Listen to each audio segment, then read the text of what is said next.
பிள்ளையாம் வந்து பாலாக்கிட்ட சொல்கிறான், என் வீடு நிறைய பொண்ணும் வெள்ளியும் கொடுத்தா கூட நான் சபிக்க மாட்டேன், ஏன்னா தேவன் அவங்கள சபிக்க கூடாதுன்னு சொல்லியிருக்காரு அப்படின்னு சொல்லிட்டு இவ்வளோ தூரம் நல்லவன் மாதிரி பேசினவன் அவன் அந்த ராஜா கொடுக்குற பணத்துக்கு ஆசைப்பட்டு போகும்போது என்ன செஞ்சுட்டு போயிடுவானா, ஒரு 2 ட்ரிக்ஸு. இதுதான் துரோகம்.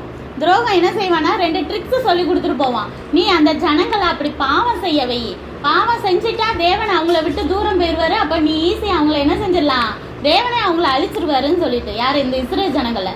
அப்போ என்ன ட்ரிக்ஸ் சொல்லி தரானா, ஒன்று வந்து விக்கிரகங்களும் கும்பிட வை அப்படின்னு சொல்லிட்டு, 2வது ஒழுக்கக்கேடான காரியங்களை செய்ய வைக்கணும் அப்படின்னு சொல்லிட்டு. விக்கிரகங்களை கும்புறதுக்குன்னா என்னது, அவங்க வந்து இந்த ஸ்டாச்சுலாம் கும்புறவங்க தானே இந்த பாலாக் ராஜா, அவங்களும் அவங்க மக்களும். அப்போ உங்களோட இதுக்கு ஃபங்க்ஷனை கொண்டாடுறோம் சொல்லி அவங்கள கூப்பிட்டு விக்கிரகத்துக்கு படைச்சதெல்லாம் சாப்பிட சொல்லுங்க அப்படின்னு சொல்லிட்டு. இப்போ ஃபங்க்ஷனுக்கு பக்கத்து ஊருக்காரங்க இல்லை பக்கத்து வீட்டிலலாம் கூப்பிட்டா நம்ம போவோம்ல, அதே மாதிரி அவங்களும் போக ஆரம்பிக்கிறாங்க.